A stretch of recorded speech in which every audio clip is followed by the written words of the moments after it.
Welcome, Trekkies! We're here again as we count down the final 100 episodes in the series ranking every live-action episode in the franchise.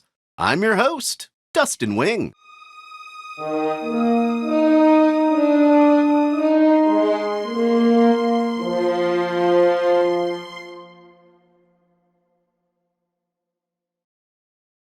Being locked up for existing at 70 and 71, it begins.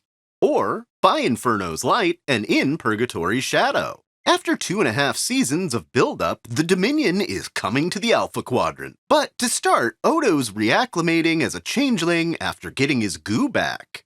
When the station receives a weirdly coded Cardassian message, Sisko employs their resident Cardassian to break it, which opens up a whole can of worms that pair Worf and Garrick to head to the Gamma Quadrant to find the source of the transmission. What they actually find is a buildup of Dominion ships ready to hit the wormhole, and they're added to a prison with some familiar faces. Turns out Bashir hasn't been Bashir for a while, as replaced by a changeling, and Martok has been here for a minute too. Fake Bashir spends this first episode thwarting the DS9 crew from temporarily closing the wormhole, and Garrick has one of his only father-son moments with an Auburn Tain. The second episode sees Worf nearly broken in a Jem'Hadar fight pit, and Garrick to work through his claustrophobia to contact the runabout that for some reason the Jem'Hadar left in orbit. When the Dominion does make it to the wormhole, Dukat reveals his deception that the Cardassian Union and the Dominion are now allies. The Klingons, being driven out of Cardassian territory from their war, masses at DS9, and the Romulans even send some ships, which are almost destroyed by shapeshifter Bashir trying to set off a bomb in the Bajoran sun. Kira does the unthinkable and goes to warp in a solar system to save everyone. There's a lot going on here and sets up even more for the next 2.5 seasons. Worf's pain, Garrick's resolve, and the quick thinking of the DS9 crew earned this one a top spot. More Dominion War shenanigans at 69. Reflection Imperfect, or Rocks and Shoals, taking place during the time the Dominion controlled DS9 and being filmed on location during 120+ degree heat that caused prosthetic makeup to melt into people. Production issues aside, the episode picks up with Sisko and friends in their crippled Jem'Hadar ship from the previous episode. And things don't get any better here as they crash on a planet, and worst of all, Miles O'Brien rips his pants. O'Brien must suffer so much. There's some great banter between Garrick and Nog as they go on a scouting walk together, tying back to Empok Nor. While the Sisko goes through a slaughter of Jem'Hadar at the behest of their Vorta, and furthers that end of the Dominion War arc, what earns this a top spot on the list is Kira, at first simply waking up and looking into the mirror. As the episode goes on through normal day-to-day tasks, she comes to the revelation she's become a collaborator. Something she used to fight tooth and nail against. It takes a radical unaliving of a Vedic to make her wake up and realize that just because she has her own personal Cardassian assistant, and there's currently no racial suppression, she's part of the problem and doesn't like what she sees in the mirror. Retaking your ship at 67 and 68. Sad Kelpian kid. Or There Is a Tide, and That Hope Is For You, Part 2. Well, this is its own two-parter. The Part 2 episode is a production gimmick bookending Disco's 3rd season, which is honestly weird. And the idea of a sad Kelpian kid with mommy issues causing the galaxy to grind to a halt is also weird. As is the ridiculous amount of dead space inside Discovery, and how its turbo lifts work.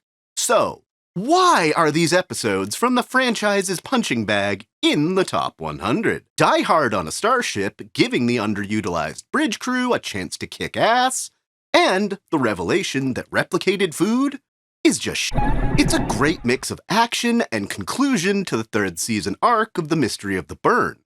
It immerses us in the show's focus of Alice in Wonderland, though not through our typical Alice character, but through Doug Jones without Kelpian makeup on. The heartbreaking ending to the Kelpian kid plot really hits. And honestly, there's just too much going on in these episodes to do a proper recap here. But for me, it was the only truly satisfying ending to a season of Discovery yet. It's more action-packed and engaging than most Trek movies. Reading an Elder Scroll at 66, Future is written. Or Through the Valley of Shadows. Yeah, 2 disco entries in the top 100 in a row. Looking for a way to kick their sphere data into the future and out of the reach of the evil AI control, Ash sets Pike up with a chance to visit the Klingon monastery on Boreth. Really, the rest of the episode is pretty irrelevant to its rankings. This one is here on the list purely for Pike setting himself up to be in the beep chair in a decade or so. He knowingly takes on this future disability for the sake of saving the galaxy. The other high point of the episode is a fairly small moment of Reno telling Culber in her wonderfully sarcastic way that just because he died, that doesn't give him the right to be a dick, and he should relish the fact he gets a second chance. There's also a whole thing with Spock and Burnham messing with control, but it's completely upstaged by Pike's realization of his future, and that's well-deserved. Flipping its frenemy status again at 64 and 65, Pawns, or Way of the Warrior, Parts 1 and 2. When Klingons come skulking around your station, who you gonna call? This marks Worf's entry into DS9 as the right man for the job to deal with a Klingon fleet, led by changeling General Martok. The first episode is some fairly standard build-up, but really this episode earns its place here for the biggest on-screen battle to this point in the franchise, and the last to use all models and traditional effects to accomplish it. We get to see the refits DS9 has received since the Dominion came on to the Federation's radar. And impressive they are, to the point of holding off the bulk of the Klingon fleet till Sisko and Worf roll a crit on their speech challenge with Gowron. He's more interested, though, in the Cardassian territory they've taken that started this whole fight with the Federation for helping Cardassian leaders escape in the first place. The other high point in the episode is a small one as Quark and Garrick try root beer, and it becomes this great analogy to the Federation. Worf adds 4 more seasons to his franchise record-setting number of appearances, and he even looks good in red. Lurking near the neutral zone at 63, Round the Antares Maelstrom, or Balance of Terror. The amazing Mark Lenard makes his introduction to Trek and rocks the first depiction of Romulan ears so much, he ends up in the role of Spock's dad for the rest of his career as well. This Cold War submarine captain plot with the 2 ship commanders getting in each other's head is easily one of TOS's best plots and complete thoughts across the episode. After destroying several border posts, the Enterprise picks up the cloaked Romulan ship's trail and shadows it on its way back to Romulus.